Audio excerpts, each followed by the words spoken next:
a different interpretation after the 3 judges last week refused to recuse themselves from the case, as well as ruled that they were properly empaneled by the Deputy Chief Justice. Now, Gachagua's lawyers have termed that decision by the 3-judge bench as a grave misinterpretation of Article 165(4) of the Constitution, and also say it was a wrong analysis of the letter and the spirit of the Constitution. I've live pictures for you there from the courts as lawyers and the different teams prepare for the resumption of that case. Now, in the ruling that last week, the 3-judge bench, they're led by Eric Ogola, Anthony Mrima, and Dr. Frida Mugambi, had ruled that the constitutional mandate exercised by the Chief Justice in that Article 165(4) of the Constitution is an administrative function, and that the Deputy Chief Justice can then handle the same function in the absence of the Chief Justice to ensure that constitutional responsibilities are carried out seamlessly without disruption. Gachagua's team there saying that is a misinterpretation of the spirit and the letter of the Constitution.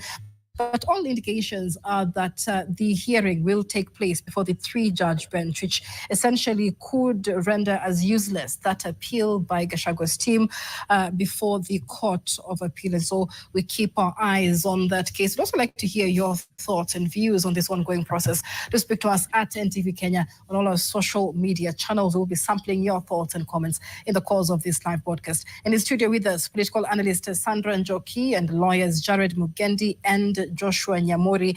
Jared, we are seeing preparations there in the court, clear indication that the hearing then is likely to resume before the 3-judge bench. What implication will this have, one, on the appeal by Gachagua in the Court of Appeal, and on the final decision of this 3-judge bench, which Gachagua's team has termed as an impugned bench already? Hey. Some of those words that they are using are quite interesting and I think my learned senior will agree with me. There is no advocate who is trained to go combat mode in courts. You are always taught to be respectful, because no matter how emotive or emotionally potent your case is, you can never be at war with the adjudicator. That I was just going through the judgment, all 33 pages. Despite the affront that we witnessed, you could see the judges have clearly outlined the basis for recusal. They have said, if you have a proper basis, if you have propriety in what you are saying as a bench, we should recuse ourselves, advance those without fear. But they must be founded. And they have outlined it clearly. Connections such as I attended someone's wedding, and I was just showing Sandra a few minutes ago, in one of the paragraphs, the judges is saying, Justice Mrima was awarded an award at Nairobi International Show by the then His Excellency Deputy President Gachagua. So why is that not bias? If you can take a photo from 3 years ago, you don't show the connection with the current issues at play, and that is not bias. So you can also see the restraint that the bench has. Like my learned colleague said, the bench will continue as long as there is no order to prevent them from proceeding, because they have work to do. And I am not really sure what they will attempt to do at the Court of Appeal that they have not achieved here. If the evidence that they table is what they are going to go with, you know, an appellate court reserves the trial of facts, that is the initial court, some discretion. They observed you in court, they were able to see how you are interrogating your case, how you the witnesses, how they were responding to the questions put before them. So they leave that to the trial court. They sit on matters of law. And even when they do, unless the decision, the conclusion is what we call manifestly outrageous, it's only then that they can make a contrary order. They can vary the orders of the courts below. So I am not very confident that going to the Court of Appeal will be their saving grace if we have interacted with the evidence that they have and it is falling short of the standards that are required. Because just before I conclude, the test that they were advancing of a fair-minded person, that fair-minded person is not the litigant, because the litigant has a stake in the case. So it cannot be the fair-minded person that the standard of recusal is talking about. It is someone completely far removed from the case at hand. All right.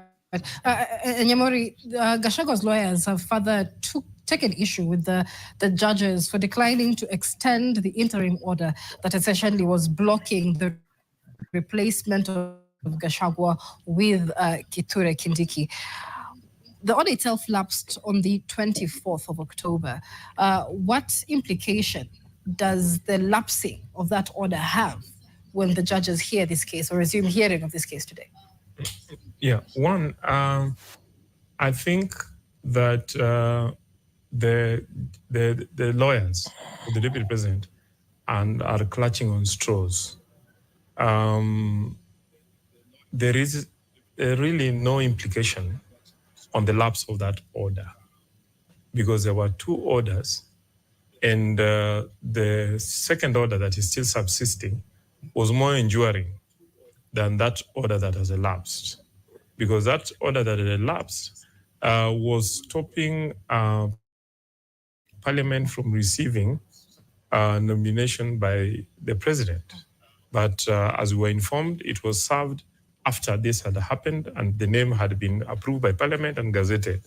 But the second order, which is subsisting, is an order which prevents the the nominee who has been approved by Parliament from being appointed and from assuming office. And I think the court did not interfere with that. The side of the National Assembly and even the government have not sought to violate that order. And indeed, they have sought to lift that order. And that is one of the applications that is coming up today. And you remember that the judges, directed that the application to lift the order should be a response on the application for conservatory order. It is important. There is a statement that the judges made that probably has not been picked by the public, that they take note that the Kerugoya order was a final conservatory order and that they did not interfere with it. And they're wondering why the petitioners were not complaining about that. Some of us from the bar hold that that order was irregular. Irregular because normally when giving injunctive or conservatory orders at ex parte level, courts do not give final orders. They give interim orders. And interim orders are given subject to subsequent, hearings, or for a period of time, normally not more than 2 weeks. If you read the limb 5 of the Kerugoya order, it simply gave a blanket conservatory order. I believe that that is one of the things that are going to be discussed, litigated today, and I think the courts left it for both parties to argue it before they make a decision on it. My hunch is that they are going to decide that it was given irregularly and that it should have been an interim order. But at the same time, there are decided cases which speak to the order being lifted today. Let me just interrupt you, Nyamori, for a second and take us live to the courts with the session just about to begin. Our reporter David Mudoka is inside the court to follow up on these proceedings. Mudoka, thank you for joining us. What do we expect for the better part of the day?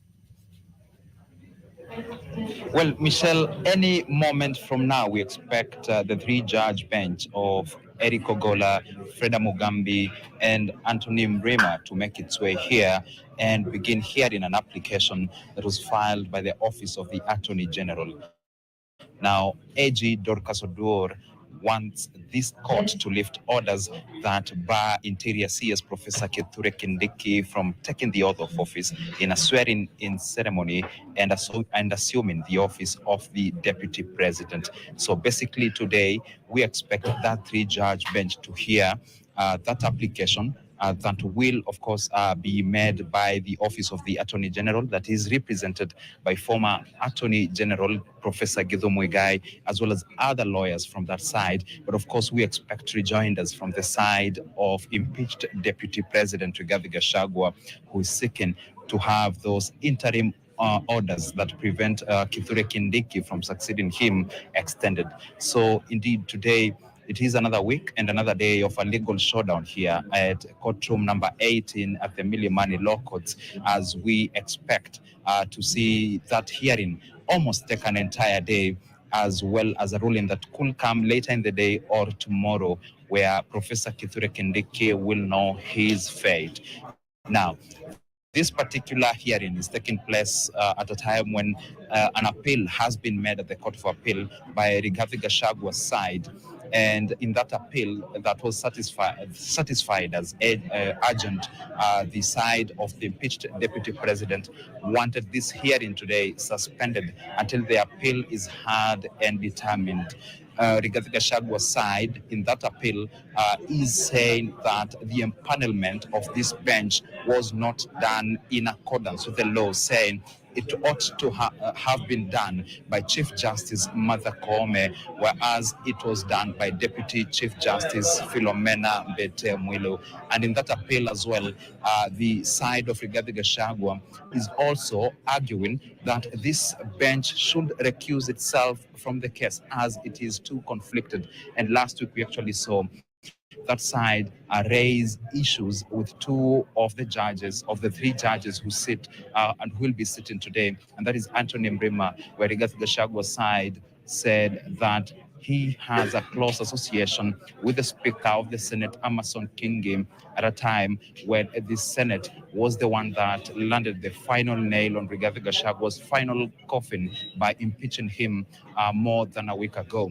They further targeted the principal judge of the High Court, and that is Eric Ogola, who is actually presiding this particular hearing, saying that his wife was appointed to a government position and actually to the board of the Kenya Water Towers Agency by former Environment CS Soipantuya on behalf of President Ruto. And this comes at a time when it is said that the falling out and the breaking of relations between President Ruto and Rigathi Gachagua actually was a catalyst to Gachagua's ouster from his position. So we expect that appeal to be heard at a later date, and that means that this particular hearing now will be taking place. And indeed, we expect various lawyers are presenting various petitions here. Indeed, as we expect the three-judge bench to make its way, actually just sitting just a few meters from where I'm standing.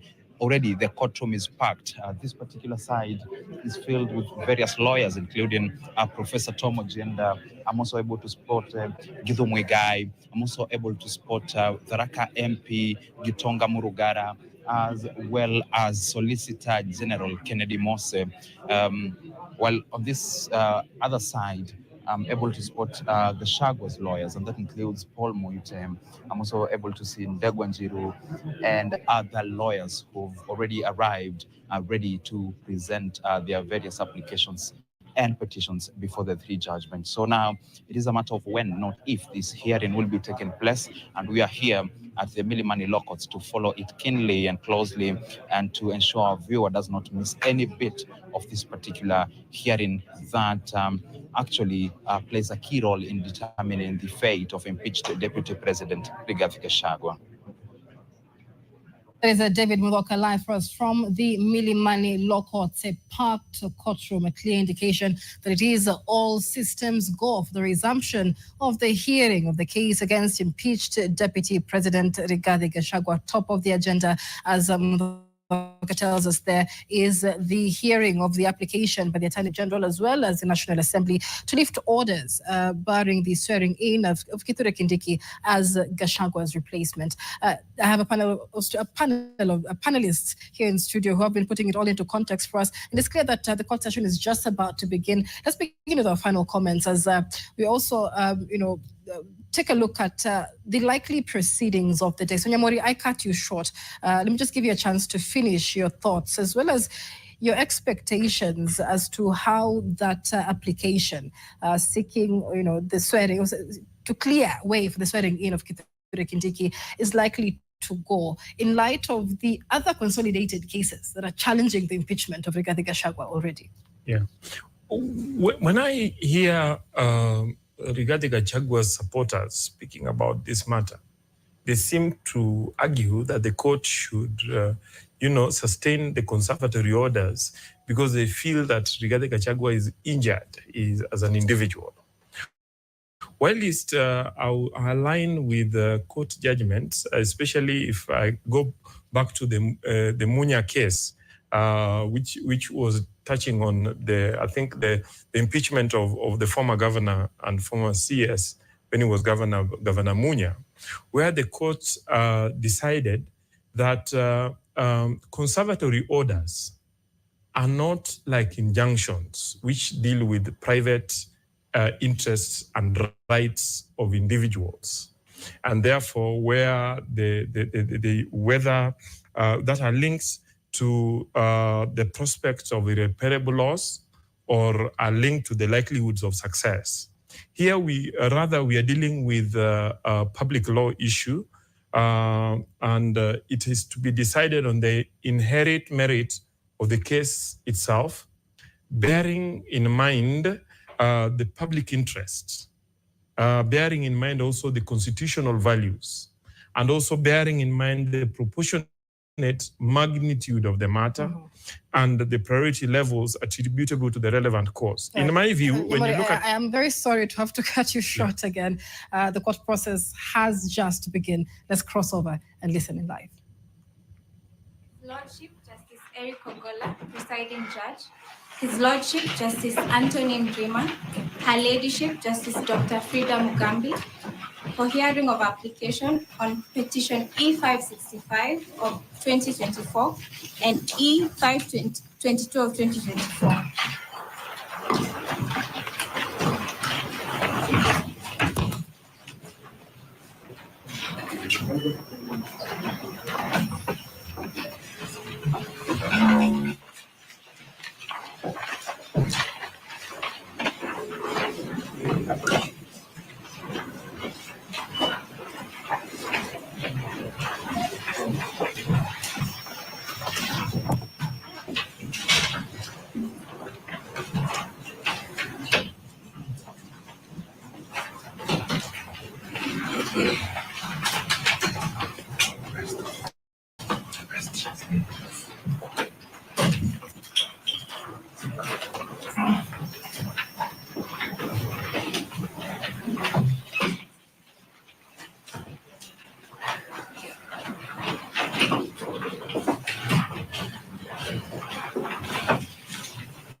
I guess we have taken the quorum. Yes, my lord, the court assistant circulated a list and we all put in our names.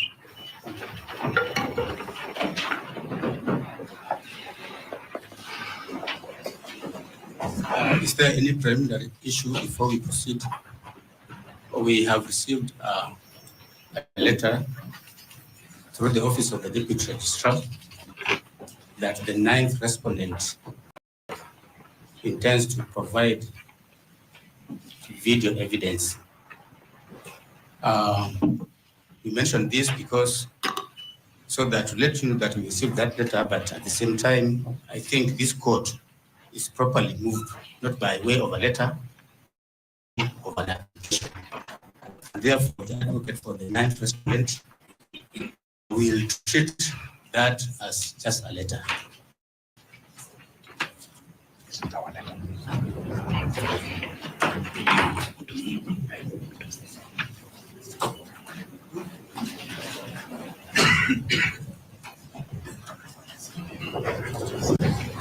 My lords, the only preliminary issue that I can think of is allocation of time.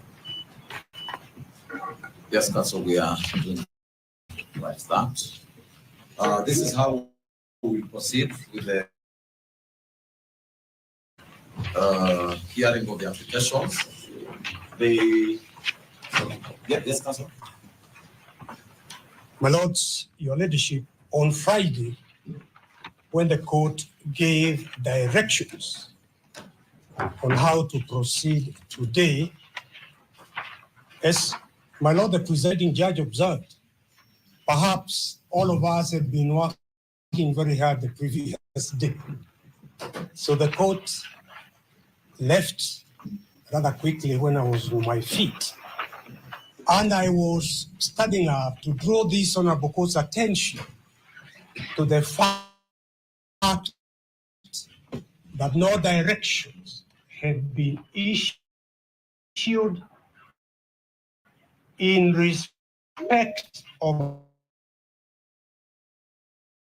which is a content issue in the Kerugoya matter, where the judge, your brother, in the Kerugoya matter, directed that because of the urgency of the matter, and that he had referred the file to the Chief Justice, that application for contempt, which was on record, would be argued before the bench to be constituted by the Chief Justice.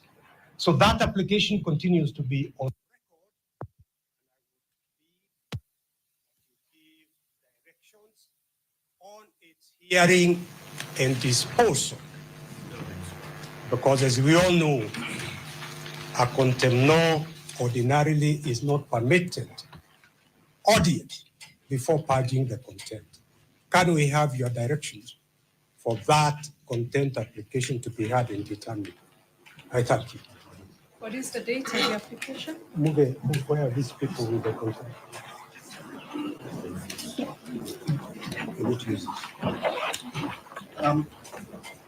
My lady and my lords, my name is Muge for the third petitioner. Now, my lady, that contempt application is dated 9th October 2024.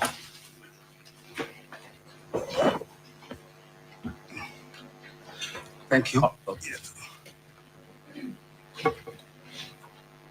Now, this is how we'll proceed in the matter.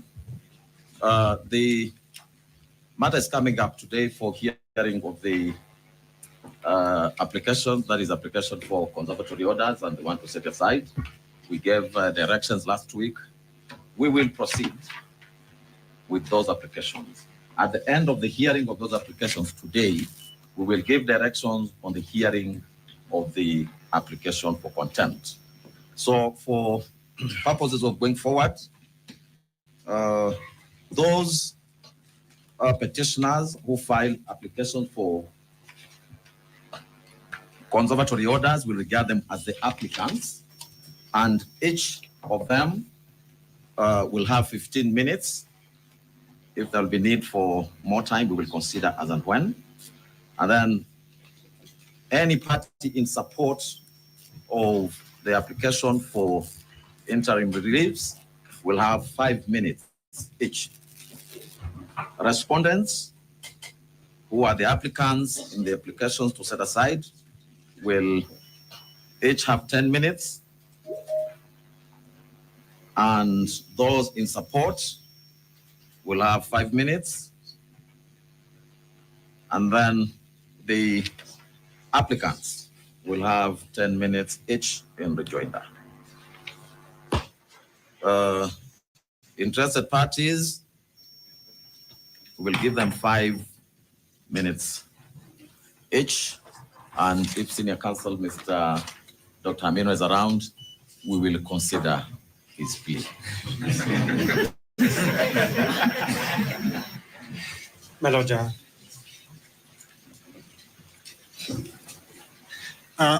My Lord, if I may pray that in view of your directions in regard to the contempt application, we would like it placed on record. In view of the holding in the Supreme Court case of Republic versus Ahmad, Abolafi Mohammed and another, that any application for contempt, just like a preliminary objection, should be heard before any other matters. In view of that holding, my lords, we would like that placed on record that you have decided that we hear the potential contemners before the court in the face of that contempt application. My Lord, I think the court has given a direction, and our position on that is that if counsel is unhappy with the directions you've just given, he knows what to do. We have spent far too much time running away from the business of the day. This matter was certified urgent several days ago. It seems on the 9th of October that when the applications before you were certified urgent, we came here, the other side scattered the date when we came with what turned out to be a frivolous issues about to empanelment. When sufficient time had been wasted on that, they came again with what turned out to be a frivolous application on recusal. Now you're being told about the application for contempt. We must take it as beyond argument that when this application came before the court in Kirgoya, whereas the court in Kirgoya fixed a date for the application now before you, it did not fix a date for the application. Now you're being told to jump the queue. And if that be the case, then we must take it. It did not impress the court in Kirinyaga as an application warranting the type of priority that you're now being told. On the issue of whether contempt, if that argument were toward, my Lord, we too, the party representatives, filed a PO, and you've not heard me telling you that that PO should start. I'm just following the directions being given by the court. And when all is said and done, my Lord, the Swahili say, akili ni nywele, kila mtu akona zake. Nobody needs a brain in this court to know that the reason for all these dilatory tactics is because this side believes, having obtained a final ex parte order, they can now guide the wheels and backpedal and buy time until the conversion of the Jews, or until, as my people say, donkeys grow horns. The court must rein in these tactics. My Lord, permit me, please, to object to the term frivolous. We have been raising issues we believe are serious and weighty. We have no interest in raising frivolous issues. And I believe that is why this honorable court gave leave to appeal. This court will not give leave to appeal against any frivolous points. Thank you, Senior Counsel. My Lord Presiding Judge, permit me, speaking on behalf of the 9th petitioner, there is a concern that we have in view of the directions that have been shared by my Lord Justice Mrima. And my Lord, the comments that have been made by my senior, Dr. Muthomi Thiankolu. My Lord, indeed, there is a preliminary objection that we were served by counsel representing Professor Kithure Kindiki, a PU. And my lord, just to assist us, I remember in the year 2021, when there was a challenge on the appointment of the Chief Justice, my Lord Justice Mrima had, in that instance, given a conservatory order while there was a pending preliminary objection on record. And when the state went to the Court of Appeal, there was direction that was given at the Court of Appeal that when there is a serious attack on the jurisdiction or the authority of the court, especially in view of a preliminary objection, then it is incumbent upon the court to first consider the merit or otherwise of the preliminary objection that attacks the jurisdiction of the court before perhaps we can go to any other matter or business of the court.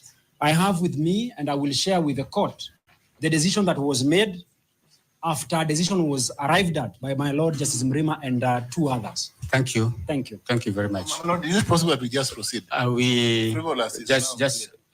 Council, we don't use that kind of language. I think Senior Counsel Paul Muti testified that frivolous proceedings are not in this court. They may be elsewhere, but not here. My Lord Justice Mrima will give directions. We proceed as a directed. Applicants. My Lord, I was on my feet. This is on behalf of the petitioners on the issues of time allocation. My Lord, the respondents have, throughout this matter that has been going on, sought to have a time allocation scheme whose effect would be to guard the petitioners from presenting their case. My Lord, in the normal course of things, and this is a bench, one of the 50th or 70th bench that we are hearing before, the first business of the court before the directions of hearings are given, which we thought we could do on Friday, has always been what is the estimations of the advocates of the time that is necessary for them to do fair representation within the meaning of Article 50 of the Constitution. My Lord, we are here, we know the urgency of the matter. But as petitioners, on that issue,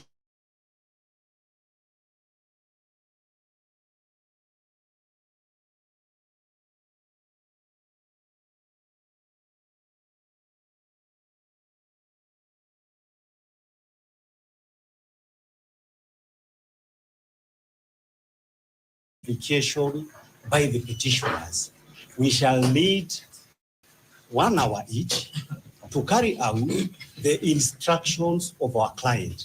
My Lord, you have seen the bundle of documents that everybody is having here. This is a court of record. I'm sorry to interject. Start with your 20 minutes. If they're not enough, we will consider. We're here. You shouldn't worry about time. My Lord, for purposes of that issue, if I could just finish, the problem that we have, because we need to organize ourselves, that the time that has been given, one is going to do this and the other. Why that is absolutely important is that at this particular stage, because this has been a recurring thing, that there is instructions to be carried out. This is a court of record. We would want a fair allocation of time from the inception so that we are able to feel that at the end of the day, we did not prefer to the court a substandard case or an incomplete case. So it is only the minimum fairness that we should have.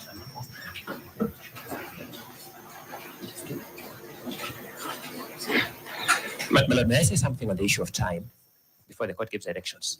Let time not be the issue here. Advocate Ongaya, please sit down. Let time not be the issue here. Time can be availed. We can be here the whole of this day. We can be here the whole of this day. So let time not be the issue of discomfort. We will give you the time you want. Thank you so much, my lord. That's an impressive direction.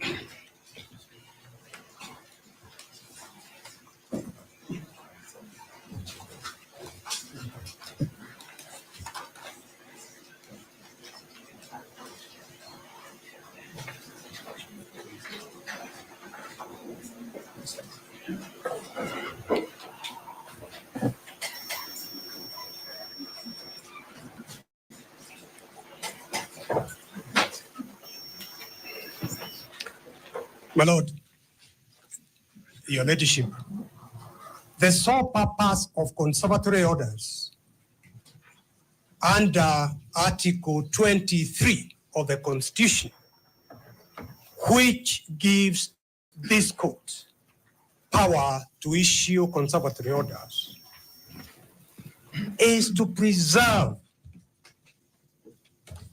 the substratum, the subject matter of the petition.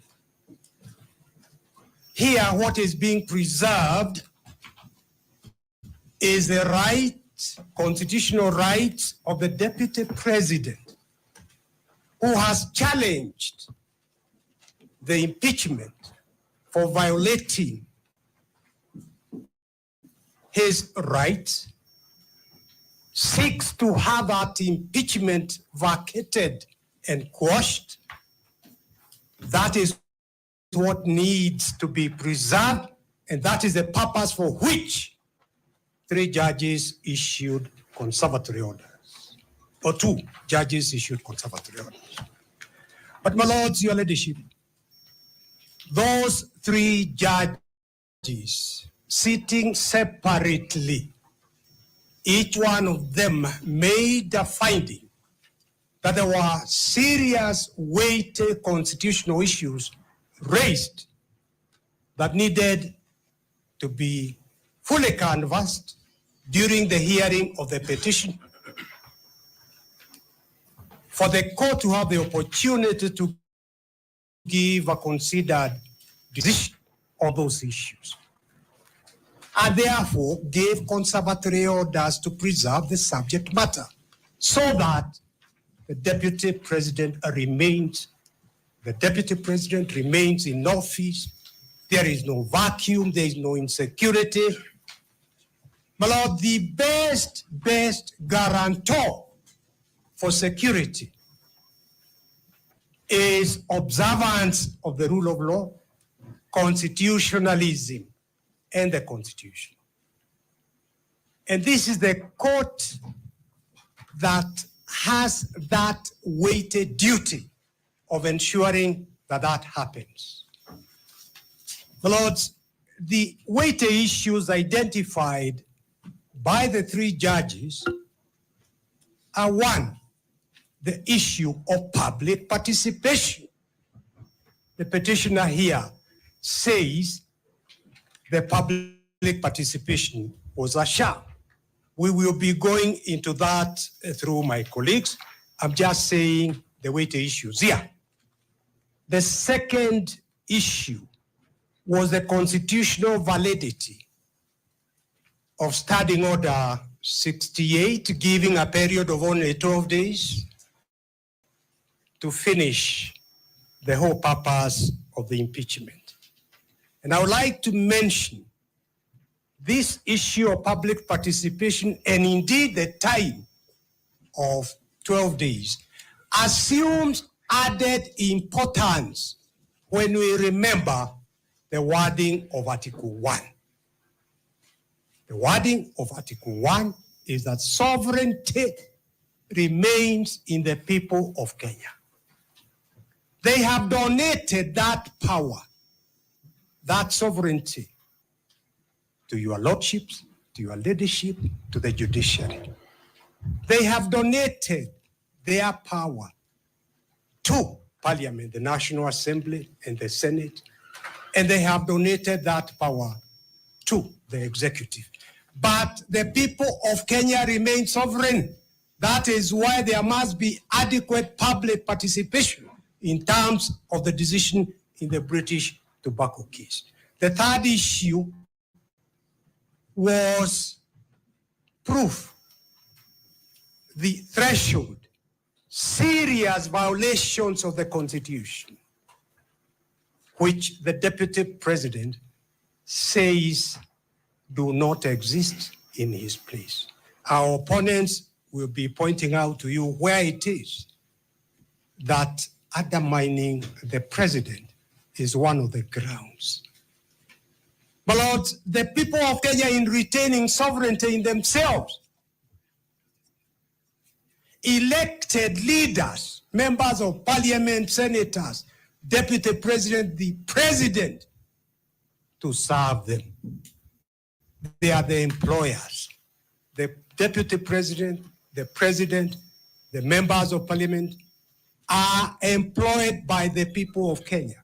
And therefore, the people of Kenya have got a right to see how the people they have employed are discharging the duties they have been given.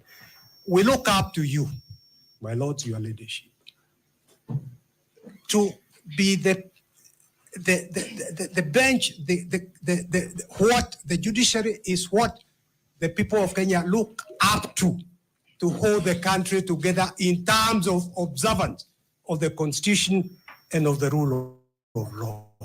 The people of Kenya, in electing the deputy president and the president and the senators and everybody else who is elected, they were not electing to go back to imperial presidency. And it is for this court to ensure that we do not go back to the imperial presidency where the constitution and the rule of law are replaced by the wishes of one individual. I hand over to my colleague, Elisha Ongoya.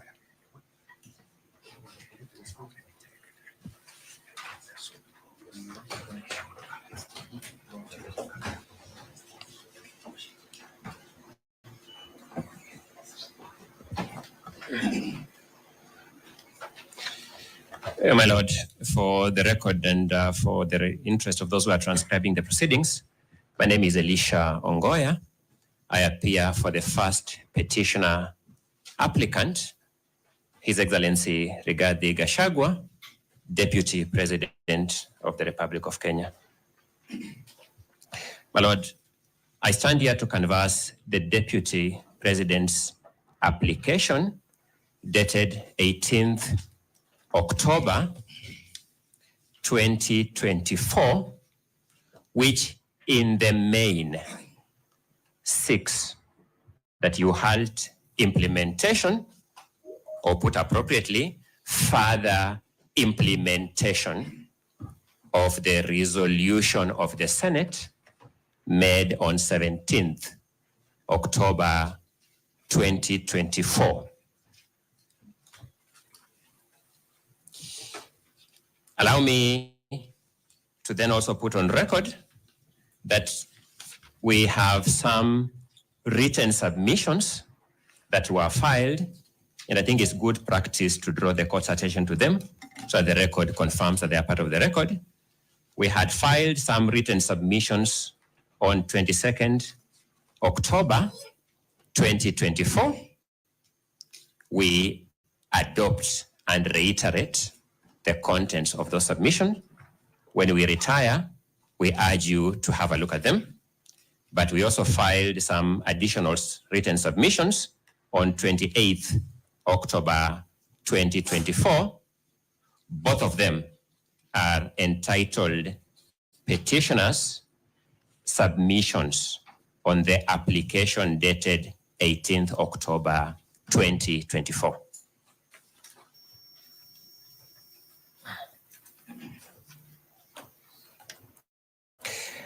Let me move into the substance of what I want this court to consider this morning.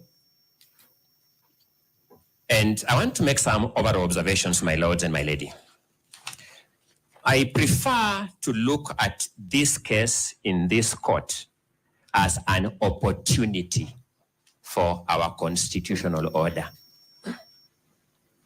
Whereas I know that there may be Kenyans out there interested in this matter, looking at this moment as a challenge to our democracy and a challenge to our constitutional order, I bear a message of hope.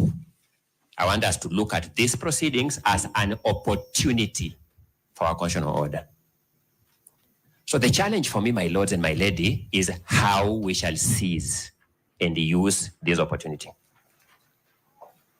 I look at it as an opportunity for our governance institutions.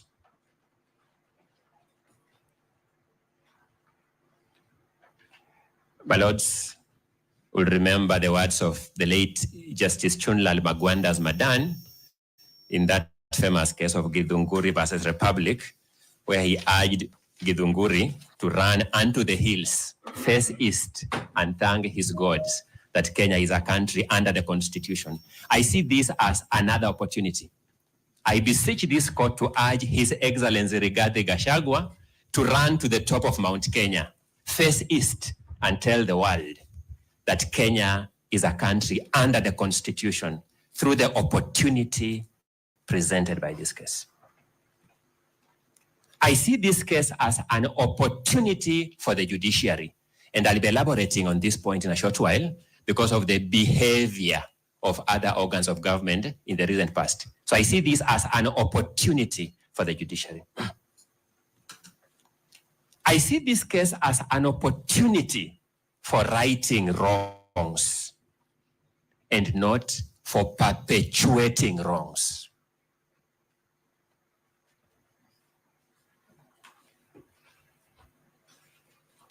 I have had the privilege of participating in these proceedings from the National Assembly, through the Senate, through this court.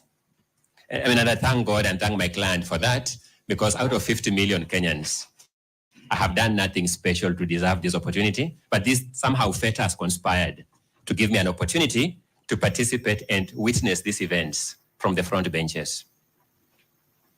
What this case has taught me is just how perilous we stand as a country if we depend on our legislative and executive institutions, and very recently, our constitutional commissions. Our remaining beacon of hope, my lords and my lady, is this judiciary. I have one question for you, my lords, my ladies. Will you drop the ball or will you hold the ball to the finish line? A brief history of what you will find in our amended petition,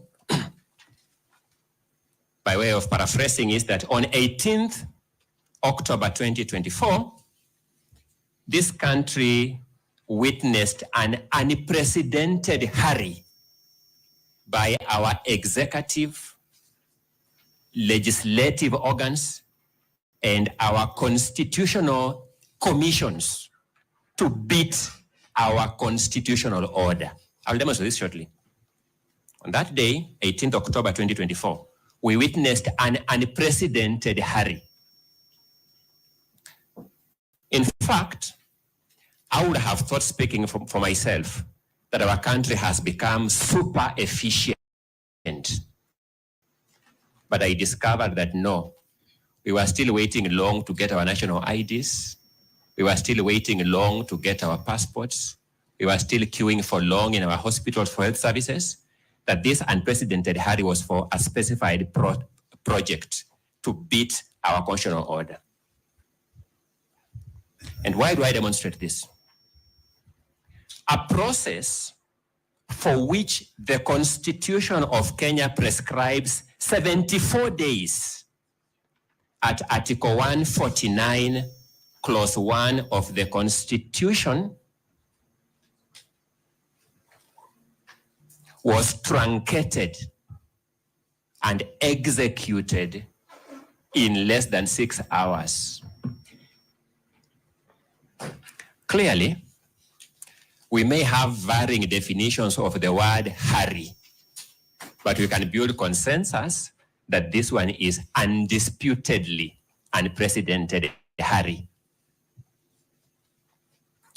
Why did the makers of our Constitution prescribe 74 days maximum in Article 149, Clause 1?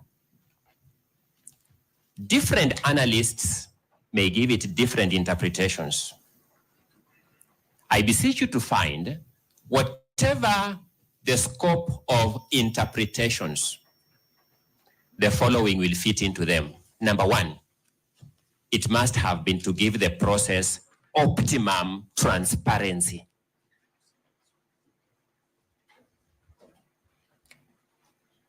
Number two, it must have been to give the process optimum accountability.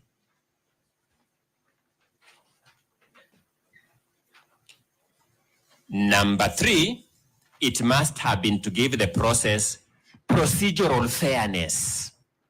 Because whereas we know that justice delayed is justice denied, we also know that justice hurried is justice miscarried. And finally, it must also have been to give public participation in the process under Article 149, Clause 1, some chance.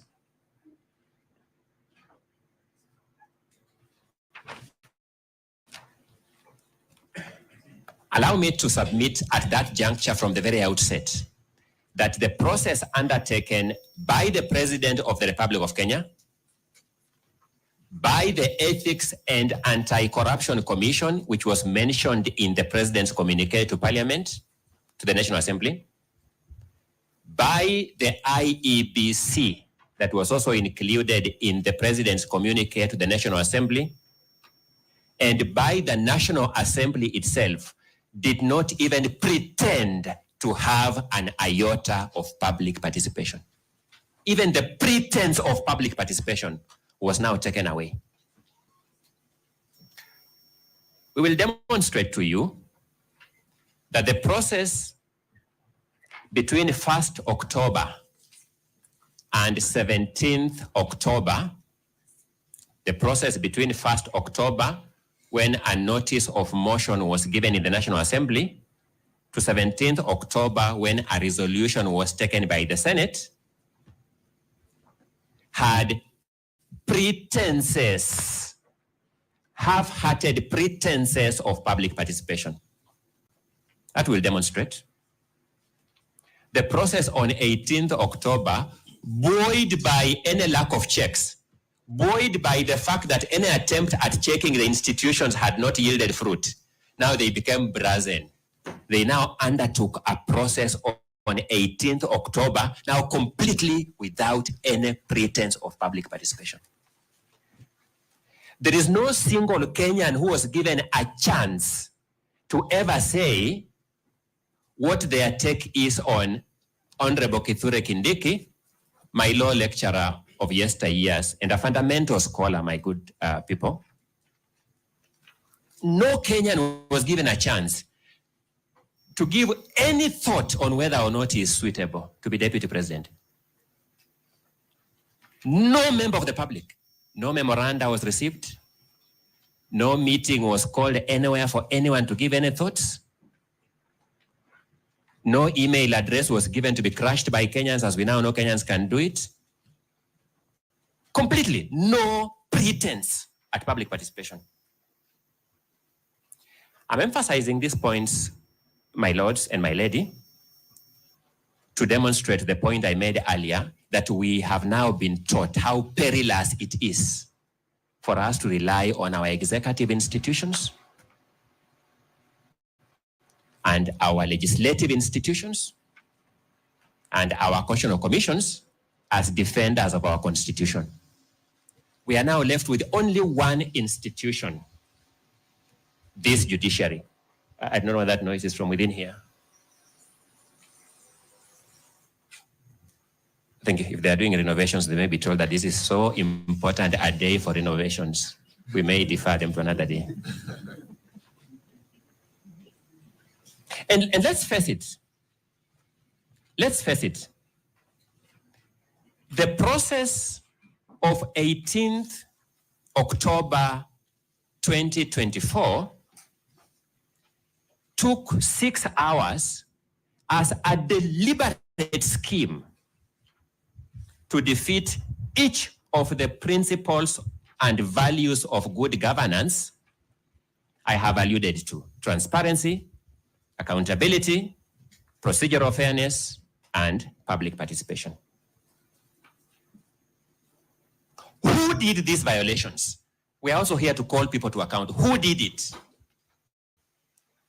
Between the time we left Senate around midnight, between the time Senate closed business around midnight of 17th October 2024, and the time we woke up to the presidential communique of 18th October 2024, in that night, the Bishop Oginde-led Ethics and Anti-Corruption Commission is documented in the President's memorandum to have received, processed, and given a clearance to Honorable Kithure Kindiki. That night.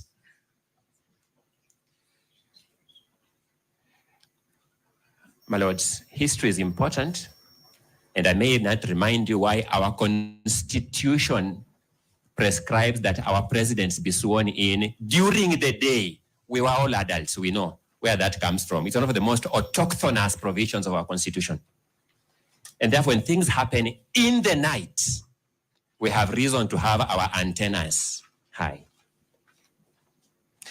Between the time Senate rose on the night of 17th October 2024 and the time we woke up in the morning of 18th October 2024 to the President's communication to the National Assembly, we were told that the IEBC, which we now know is not properly constituted, has no commissioners, had purportedly cleared Honorable Kithure Kindiki in the night.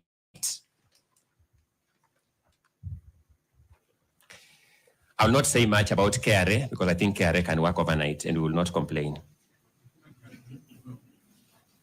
But it was that memorandum.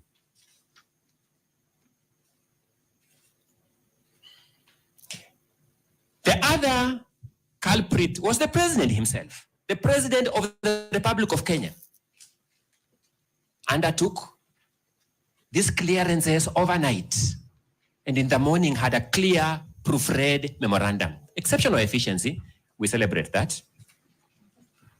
To Parliament. Then the National Assembly itself. Now, this is curious. The National Assembly itself had called a sitting prior to the resolution of the Senate. The sitting was called prior to the resolution of the Senate.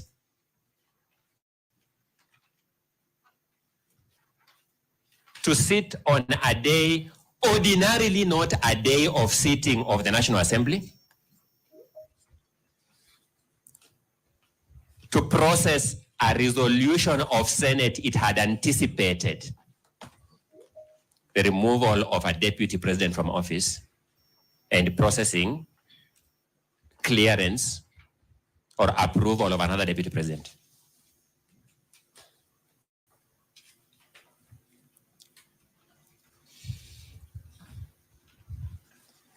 We sit here as judges, we sit here as court assistants, we sit here as advocates representing various parties. I don't know who among us, once we take away the cloaks of the official roles we play, was proud as a Kenyan observing these events as they happened. I don't know who among us was proud now putting on the cloak of citizenship to watch these events unfold at that pace. Fortunately for us, my lords, my ladies, we have a judiciary of Honorable Richard Mwongo that arrested this process in its tracks to give the Constitution a chance to roar. In the far corners of Kerogoya.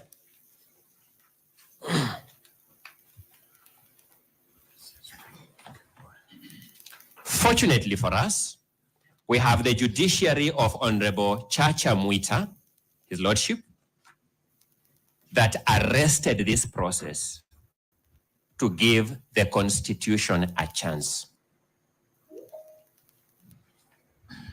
Today, you sit and I stand before the judiciary of Honorable Ike Ogola, Honorable Esim Rima, and Honorable Dr. Frida Mugambi that has been invited by the respondents to undo that chance that the Honorable Mwita and the Honorable Mwongo gave the Constitution.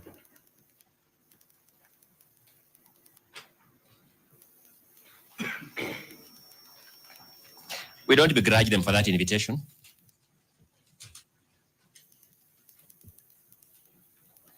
Because under Article 48, they are entitled to come here and make that invitation. Our question is whether the judiciary of Honorable Gola, Honorable Mrima, and Honorable Dr. Frida Mugambi will be baited by that invitation. That's our only question. Throughout these proceedings, we shall be looking at you in the eye to ask, will you fall for this bait or will you stand for the Constitution?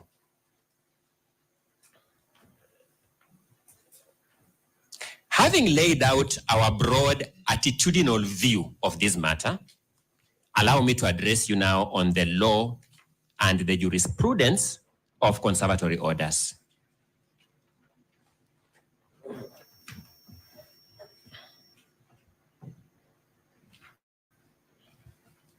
In terms of textual prescription, in terms of the prescription of text of the Constitution, we will find accommodation for conservatory orders in two aspects of Article 23, Clause 3 of the Constitution.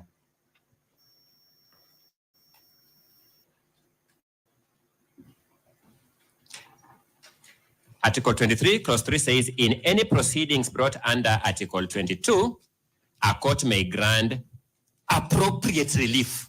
So we find accommodation of conservatory orders in the use of the phrase appropriate relief, because appropriate relief is wide enough to accommodate anything under the sun that is necessary to give effect to a right, fundamental freedom, or I dare say, any other provision of the Constitution.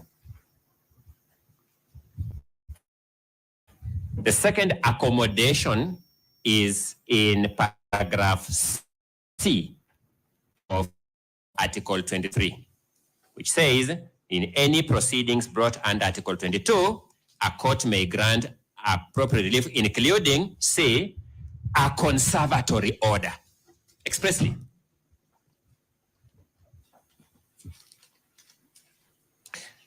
I'm a bearer of good news that in determining whether or not to grant conservatory, to confirm these conservatory orders, my lords, you need not look further than in the files before you. I'll demonstrate you shortly. Just by looking at the files before you, you will see why you must confirm these conservatory orders. Let me go there. Allow me to address the brief issue of your jurisdiction over this matter from the files before you.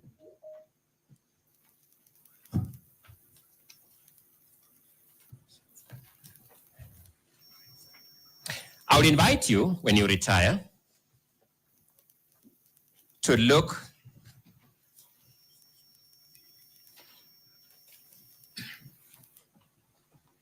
at the ruling of your brother, Justice Mwita, of 15th October 2024 in petition number 550 of 2024.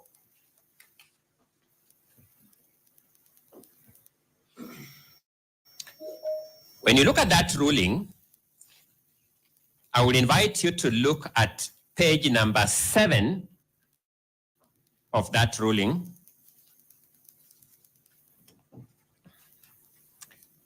There is a paragraph 7. The way that ruling was processed was that each theme the judge addressed it by beginning with paragraph 1 to the last, then another theme, paragraph 1. So you see a lot of paragraphs 1, 2, 3, then it ends and we begin paragraph 1 again. So you look at the paragraph 7 at page 7 of that ruling of Chacha Mwita in petition number 550 of 2024. For the benefit of this court, for the benefit of everybody who is listening, Honorable Chacha Mwita said the following things at paragraph 7, that the petitioner also argues that constitutional imperatives in conducting public participation were not met.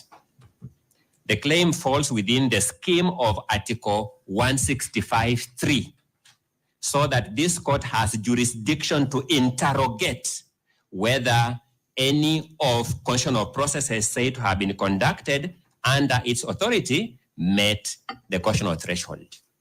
The judge has already established that the argument on public participation raised by the petitioners falls within the jurisdiction of this court under Article 165, Clause 3.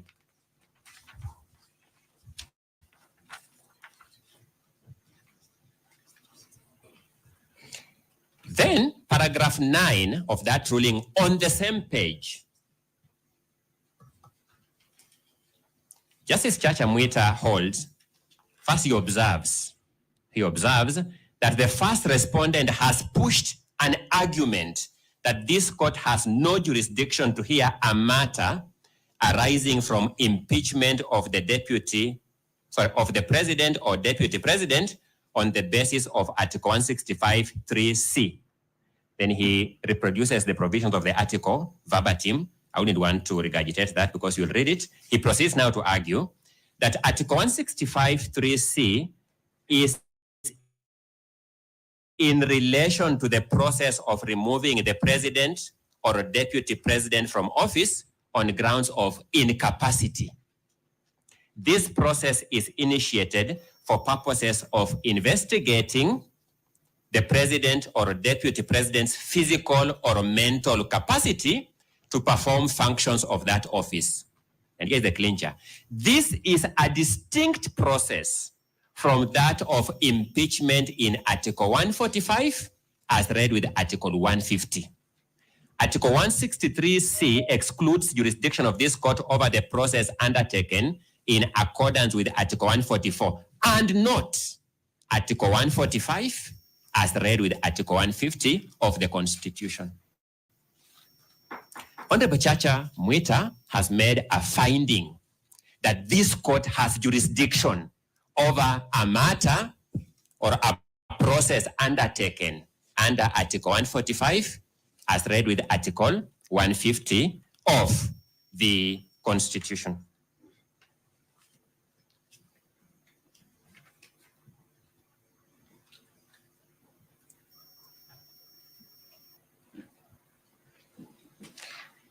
If you turn to page 9 of that same ruling,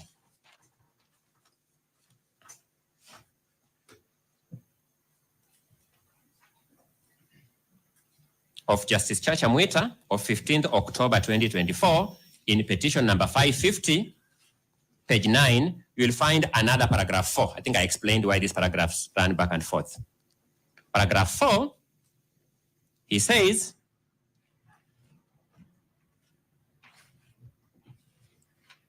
I'll read paragraph 4 and 5, so for full effect. Paragraph 4, Article 145 lays down the procedure to be followed in cases of impeachment and the timelines for doing so, including affording the person an opportunity to be heard on the charges. I have considered the constitutional provisions on impeachment and read decisions from the Supreme Court and the Court of Appeal, which are binding on this court. These decisions have laid down the position that it is important to let the impeachment process run its course, after which the court would have a look at any complaints on violation of either the Constitution, the law, or fundamental rights, including processes. After which, the court would have a look at any complaints. He's again asserting the jurisdiction of this court at this stage.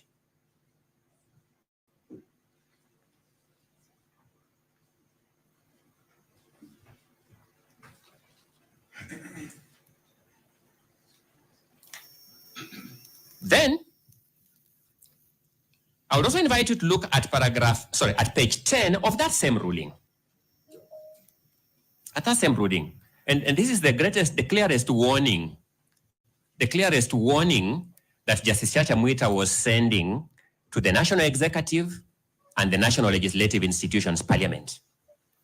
At paragraph 9 on page 10, he observes, in other words, constitutional processes are not about dashing to the finishing line, which is what they were doing. It's not about that. They were being told what you are doing is child's play. And we are not here about child's play. We are here about the Constitution. He says they have constitutional imperatives that must be complied with. And if not, such infractions will not be out of reach of our Constitution.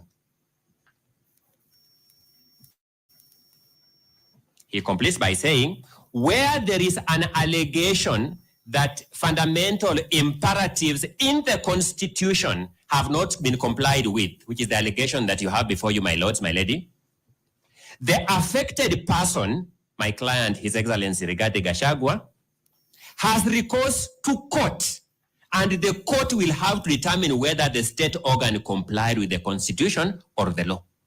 Has recourse to court.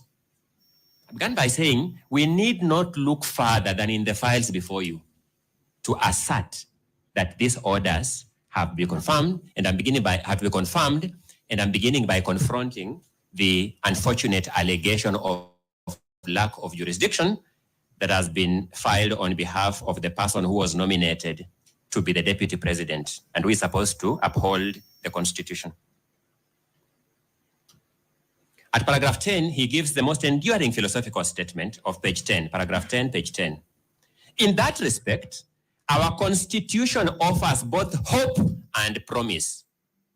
Hope that the institutions it has established will comply with its fundamental principles. We now know that that was hope against hope. And promise that the Constitution is supreme, and any act or omission in contravention of the Constitution is invalid.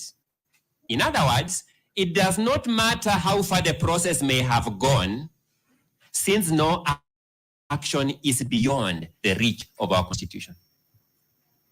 My lords, I want to speak the truth here. In the face of these pre-existing rulings in these files, you will hear arguments here of non-justiciability of this dispute, political question doctrines, things that have been fished in a cut and paste manner from old American jurisprudence into a transformative constitution of the 21st century. I mean, that's unfortunate.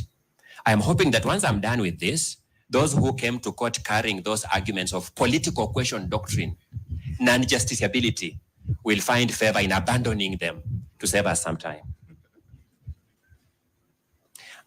At the same page 10, you'll find another paragraph 1. I tell you the judge was starting paragraph 1 at every new issue. He says, Article 2, Clause 4 of our Constitution is not only the hope, but also the promise of our Constitution that we must abide by constitutional dictates, for any act or omission in contravention of this Constitution is invalid. That's what the judge is telling us.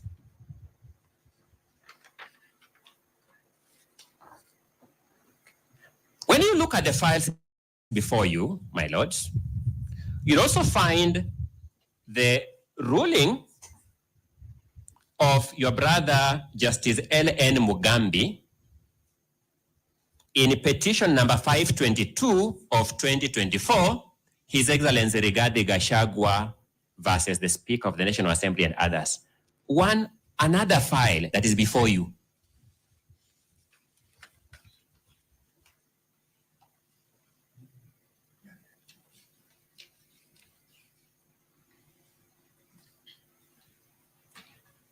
At page 9 of that ruling, you will find paragraph number 34.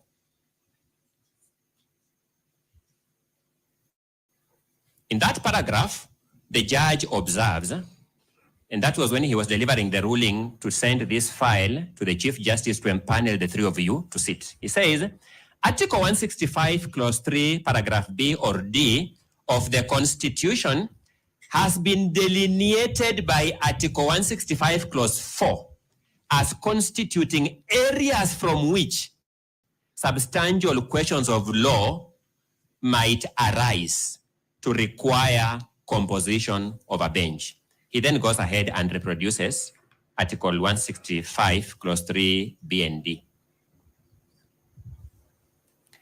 He's saying, before he sends this file to the Chief Justice to empanel a bench, he must satisfy himself that the dispute in question falls within Article 165, Clause 3, Paragraph B or D.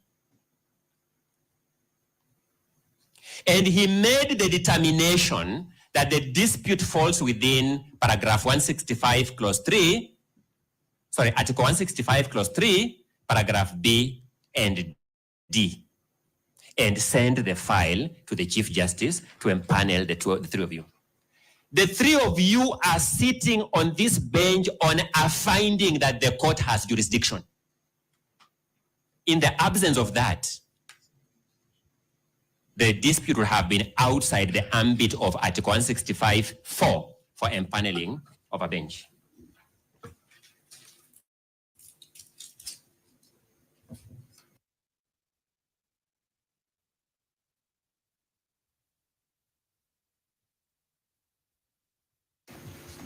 Then there is your own jurisprudence as this bench.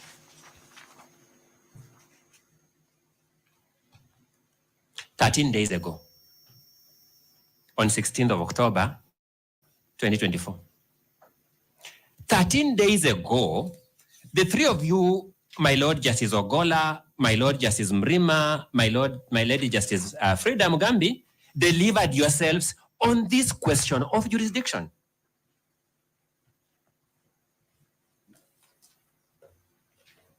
In that ruling, in petition number 522, as consolidated now with the others, in that ruling that you delivered on 16th of October, at paragraph 83, you observed that at the moment, that was at that time, this court is being called upon to anticipate the outcome of a process yet to be completed. The application at this point is premature and anticipatory. In any event, should the petitioners not succeed before the Senate, they still have an opportunity to approach the courts. The applicants cannot therefore say they have no remedy. Now, I was asking myself as I prepared, I'm imagining you now telling us, no, you have no jurisdiction. Having told us this, my lord, how will you look at each other? How will you look at us? You told us yourselves, go to Senate. Once you have finished, come here. Then we come here and you agree with my friend, Dr. Mudomi Thiankolu, these are political questions and therefore we cannot deal with them. These matters are unjusticiable. How basic decency militates against at least the three of you, saying you have no jurisdiction. I respectfully submit, my lords, my lady.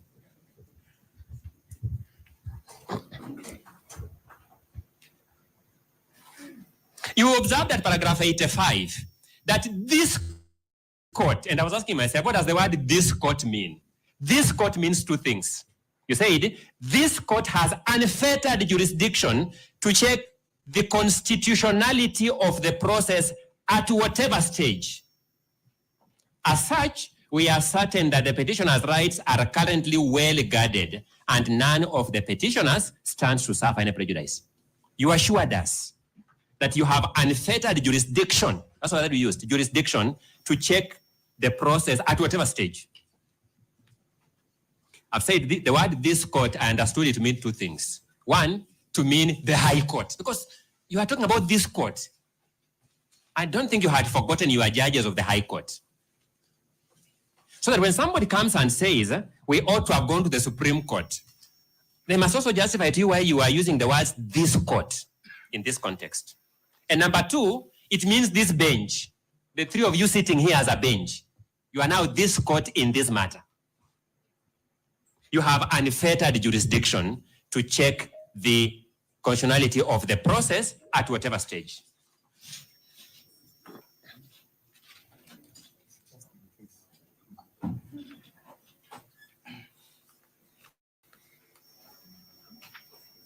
At paragraph 87, you reiterated that you are exercising judicial restraint in order to accord constitutional entities the latitude to deal with their mandates.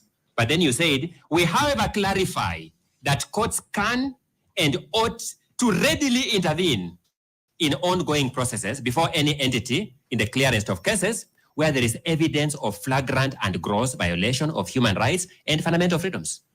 I began by telling you, the most flagrant is the happening of 18th of October, 2024. The most undebatable. The National Assembly received a nomination of Honorable Kithure Kindiki from the President. The National Assembly had in its face Article 118 of the Constitution. In its face. I'm sure some members are sitting here of the National Assembly. They had in their face Article 118 of the Constitution. That article continued to pronounce itself because Article 259 says the law is always speaking. So this article was consistently speaking to the National Assembly, consistently speaking that Parliament shall facilitate public participation and involvement in the legislative and other business of Parliament and its committees. The law continuously spoke. The Speaker called the House Business Committee. They met. Article 118 was speaking to that committee that you shall facilitate public participation and involvement in the legislative and other business of Parliament and its committees. That committee turned a blind ear to this speech by the Constitution. They sat in plenary. Article 118 1B was speaking that you will facilitate public participation and involvement in the legislative and other business of Parliament and its committees. The plenary turned a deaf ear. 2, this dictate. The most blatant. I want to ask how we cannot stop the confirmation, the assumption of office of Honorable Kindiki on this argument only until we argue this matter fully and settle it at the hearing of the main petition. I want to see. I'm a career learner. If you convince me, I can tell my clients they have convinced me. But I'm trying to imagine the kind of philosophy you will require to convince me. The 50 millions out there know. None of them was ever called upon to make any view, any thought on the suitability or otherwise of Honorable Kithure Kindiki to be the Deputy President of Kenya. They know.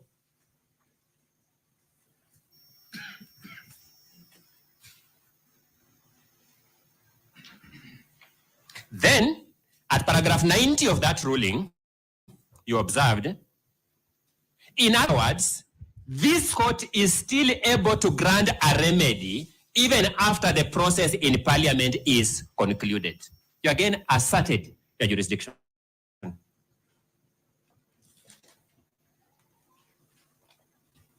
I want to conclude this aspect of my submissions, my lords, my ladies, by pointing out that it's a high time that we laughed out of this court anyone who questions the jurisdiction of this court in this matter in view of all these prior rulings in the files before you.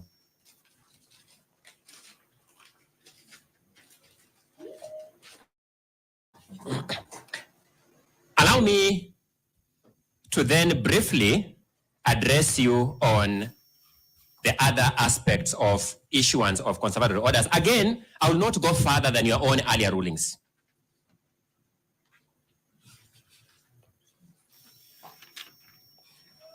In your ruling of 16th October 2024, at paragraphs 62 to 71, you pronounced yourselves on the principles that govern grant of conservatory orders. We agree with each of those principles that you set out in that ruling without any modification. We agree with each of the principles that you set out in paragraphs 61, sorry, my apologies, 62, all the way to 71.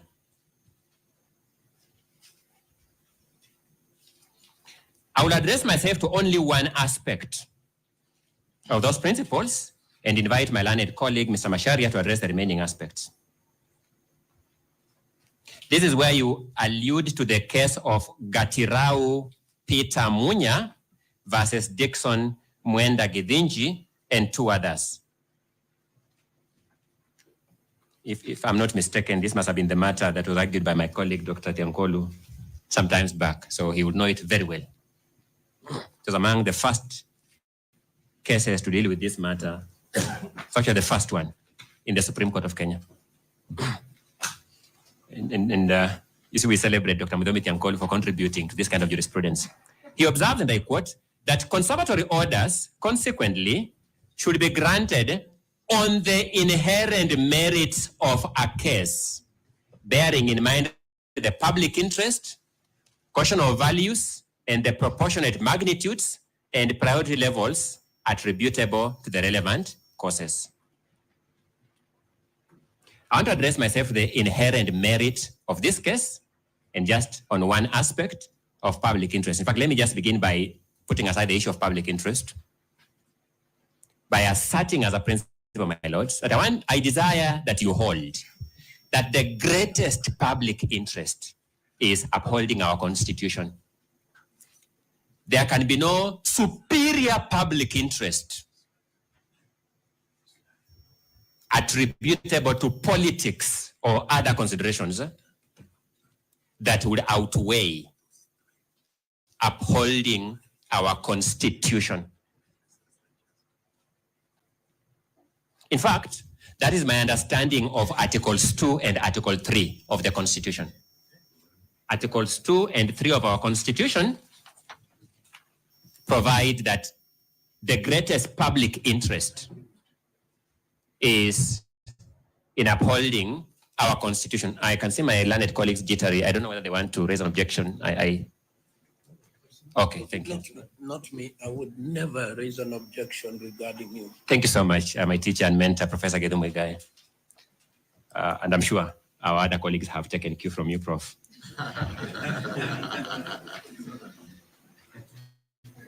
So that, my lords, when a petitioner raises a matter like the clearest violation I have raised on what transpired on 18th, there can be no greater public interest than giving that matter a chance to be ventilated fully. I can't imagine of any. But having said that, let me now deal with how this petition meets the inherent merits test. Just a minute. We had earlier on given a time allocation, which Mr. Kibe disagreed with and asked for 2 hours. We will give you that 2 hours and not beyond. You have done 1 hour. Okay, let me now take 15 minutes to summarize the rest of the argument. Then we see how to wind up that. So let me address the issue of inherent merit, because that's my last argument. Then I can see what my learned colleague, Mr. Macharia, can mop up. We had gotten another indication, my lord, that we have the whole day. That's the last direction you gave before this one. So that's why your words, my lord. I'm sure the transcript will come out with those words. That is, we speak as Africans. Let me do the best I can in view of the new direction, because that has made me now to change my approach. Certainly, Mr. Ongoya, you didn't expect that we have the whole day. We had given directions on time, yes, and on your own authority of Mr. Kibe, he said you would want 2 hours. And we have agreed to that. So let's stick to the petitioner's side having 2 hours. Let me give it my best. We'll deal with the eventualities. Allow me then just to refer to a few things. On your ruling of 16th October 2024, at paragraph 78, you observed,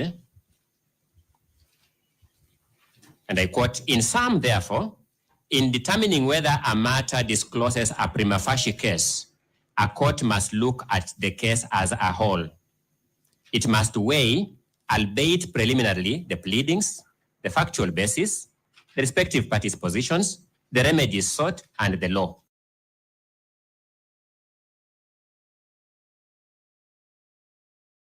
been contravened or is threatened with contravention. Then you at paragraph 79, you observe, applying the above in this matter, petition 522 that is before you now, and without much ado, we are satisfied that the consolidated petitions raise constitutional issues that require further judicial consideration. You made a finding that the case has inherent merit. You could see it without much ado.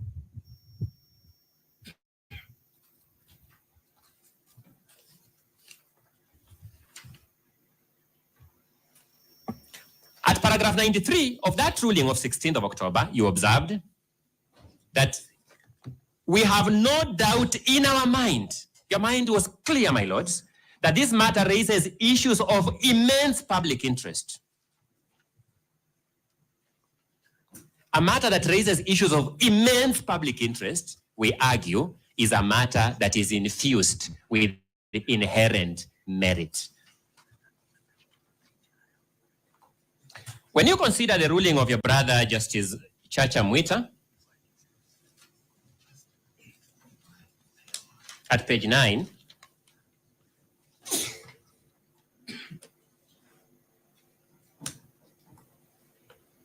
paragraph 3, in petition number 550, which is now before you, the judge observes, and I quote, there is further argument that constitutional imperatives on public participation were not complied with. The petitioner has given an example of Keio South constituency to demonstrate this fact. According to the public participation results for that constituency, the total number of people who participated is given as 43. Those who are in support are given as 70. Out of 43 participants in a public participation event to remove President Gachagua, out of 43, 70 approved. Well, that's the case before you. This is how we have treated His Excellency regarding Gachagua, my client. Those who did not support were 3. They also got those who did not support. Having gotten 70 out of 43, there has some residue of 3 not to support. The percentage of those who support was 162.79%. We used to distinguish law and mathematics by saying that mathematics gives us instruments of mathematical precision. I don't know what the National Assembly will do with this mathematics, but this is curious mathematics. The judge now observes, it is implausible that an attendance of 43 people would produce 70 people in support and 3 in opposition. I submit that there was no remedial measure to this blatant failure by the Senate. There was no remedial measure. This poison has worked with this dispute throughout the process up to the time we come here. I'm making out a case that this case has inherent merit by these findings.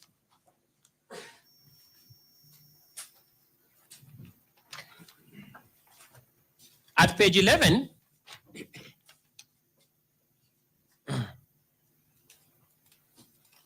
the judge referred this matter to the Chief Justice to empanel a bench on finding that the issues raised in this petition were immense. Again, that speaks to the inherent merit.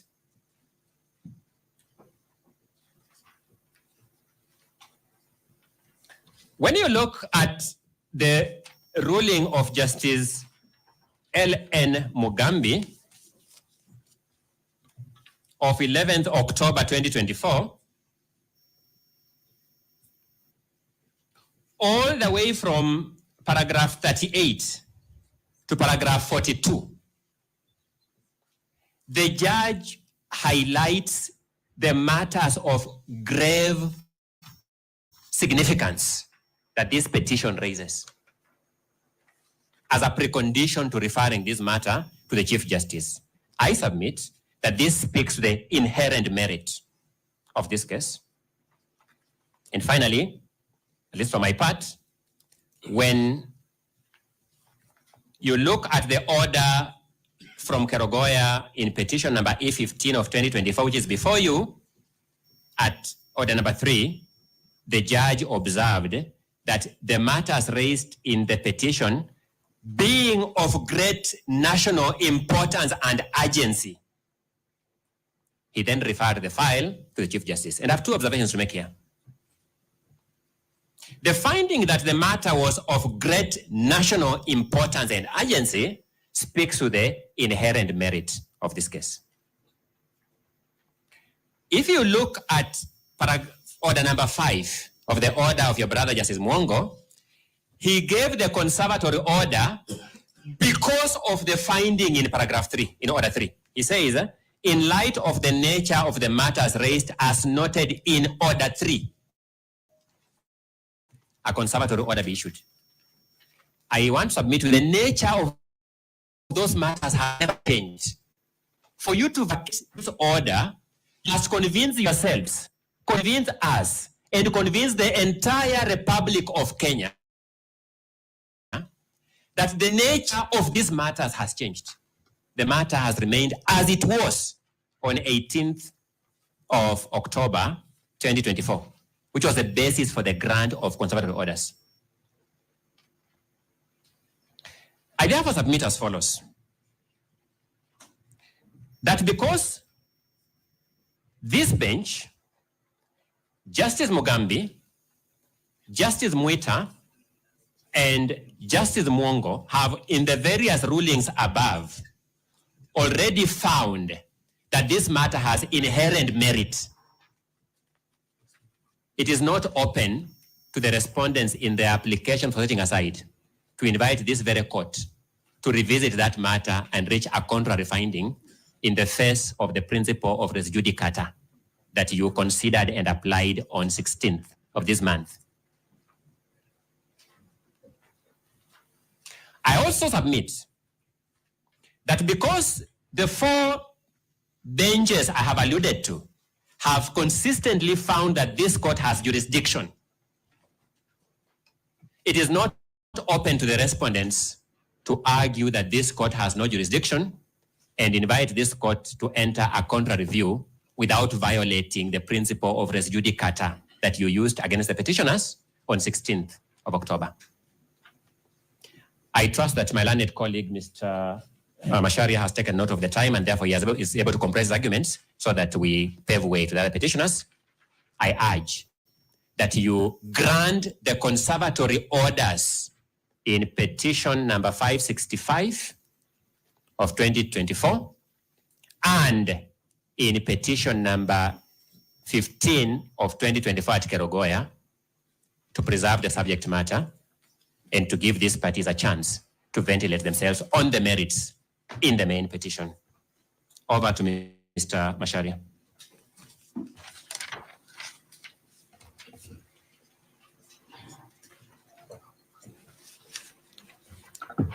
If it pleases your ladyship and my lord, I will speak to 3 issues.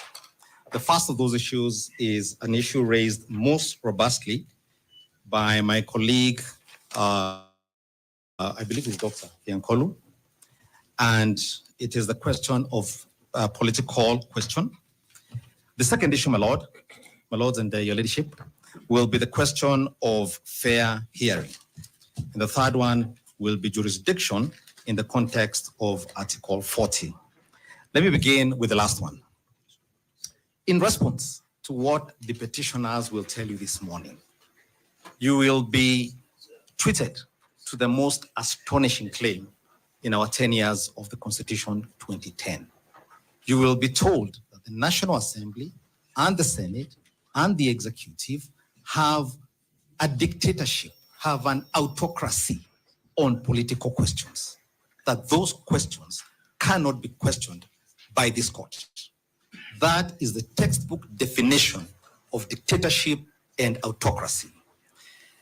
The Constitution of Kenya, beginning at Article 1 and going to Article 10 and on to the end, is replete with the word accountability.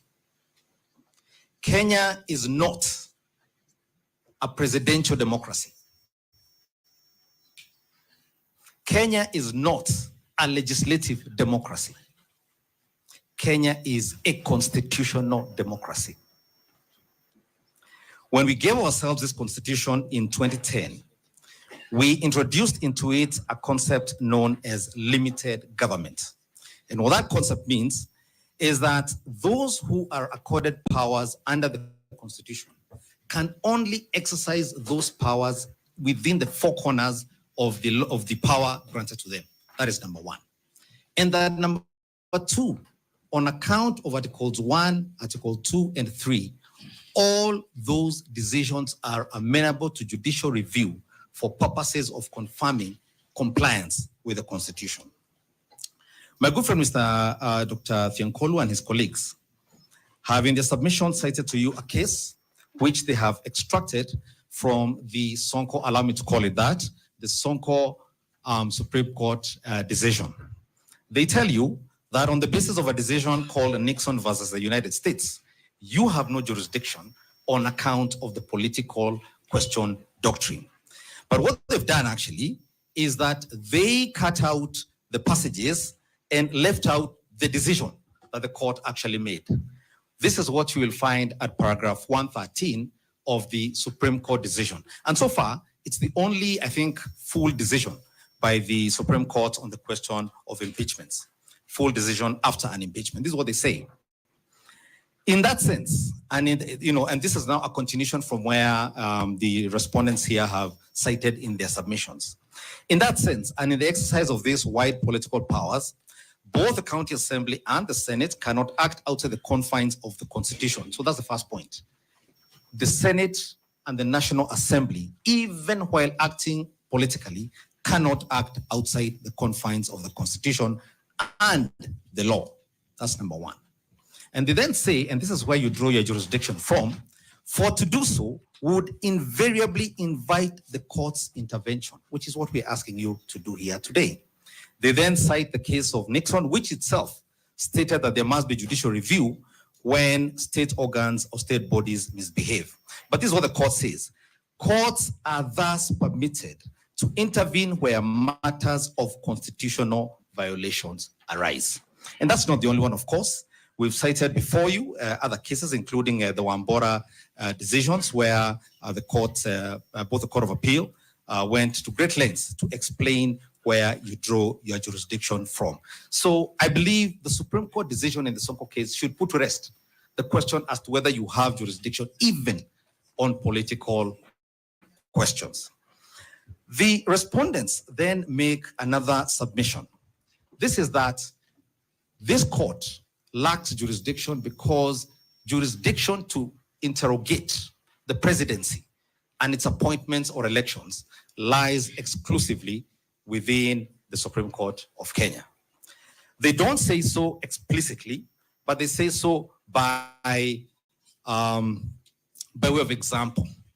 And they tell you that under Article 164, I believe it is, Article 163, Sub-Article 3A, the exclusive original jurisdiction to hear and determine disputes relating to the elections to the office of the president arising under Article 140. It's important to linger on every of those words. The exclusive jurisdiction is limited to elections, number one, arising under Article 140. And there's a reason it's worded this way, and here's the reason. Now, not every election is a presidential election.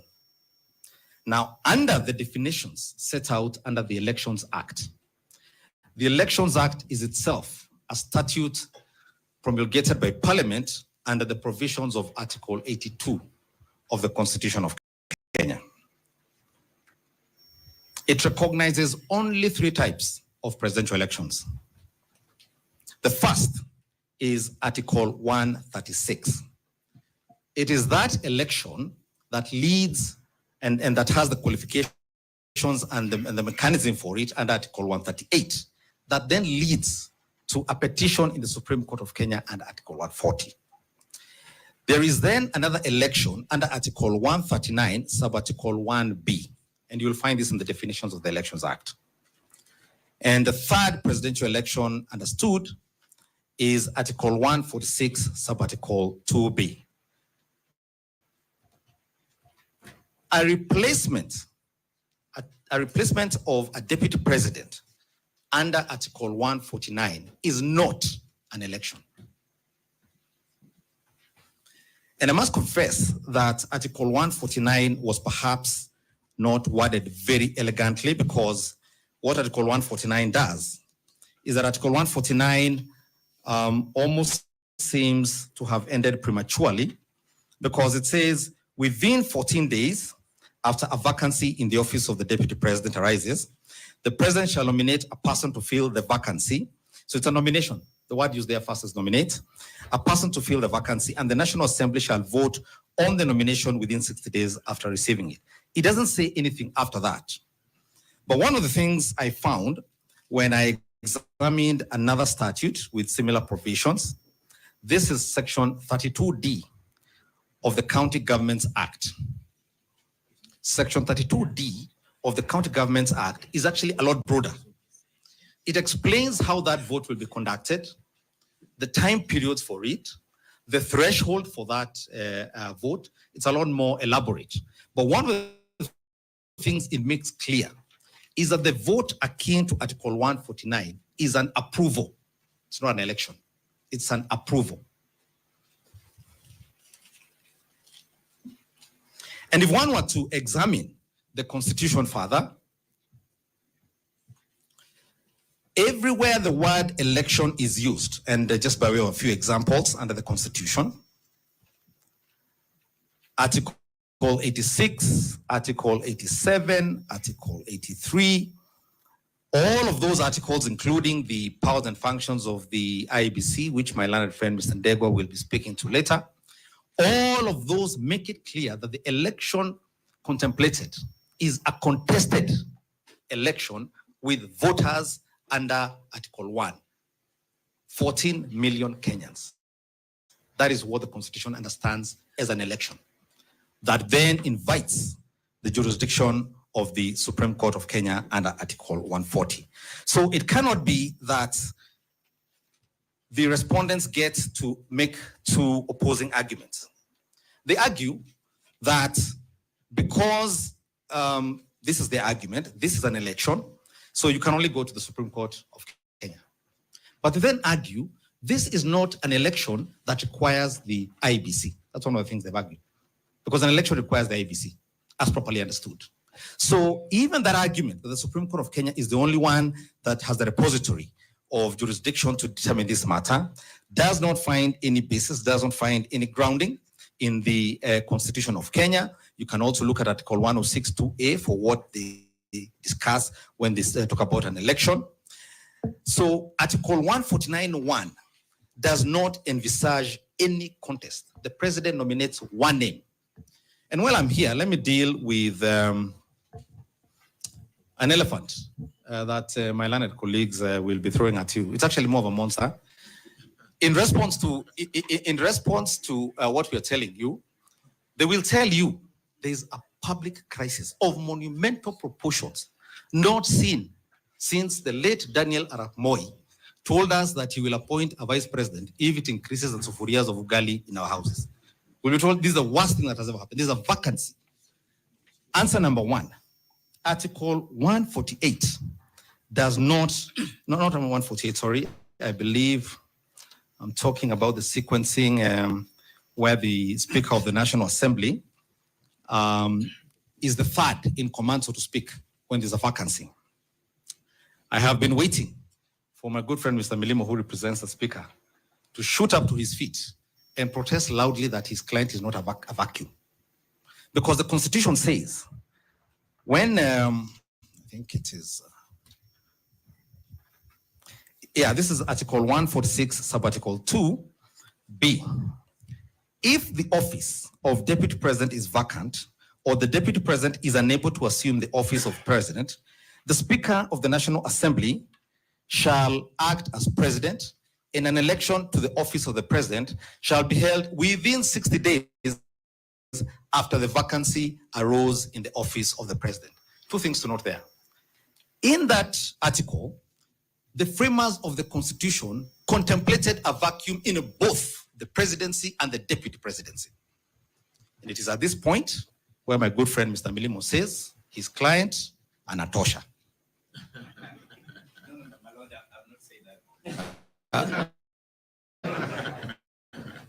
Maybe you say it. I am almost certain in the event that my good friend Mr. Kamodo would go to where people don't come back from, that we will all say we're Anatosha. He did. The record says. Yeah, but we understood him. He was not wishing ill. So that's the first thing. The second thing, my lord, is that they contemplated wait for 60 days, 2 months, without either a president or a deputy president. The world will not collapse. Kenyans made adequate arrangements for the caretaker, while those two are not with us.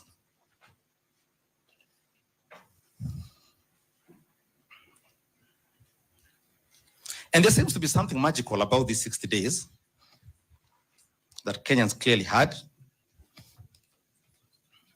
Because under Article 149(1), when the deputy president is impeached or there is incapacity, the president has 14 days to nominate a candidate to the National Assembly. That is number one. And because it is not obvious, or it is not a matter of course, that the National Assembly will approve that candidate, it must be contemplated that the National Assembly can refuse to vote for that candidate. So those 14 days can be repeated, which is what the Constitution says. If Parliament rejects the first candidate, the process is repeated again. And the Constitution seems to contemplate can be repeated almost indefinitely until the president comes up with a name that is acceptable. So that is number one. And there's no crisis. The world will not end as Parliament rejects those candidates. So that's number one. But the president having nominated a candidate, the National Assembly itself has then another 60 days. So we can again operate as a country for 60 days without a deputy president.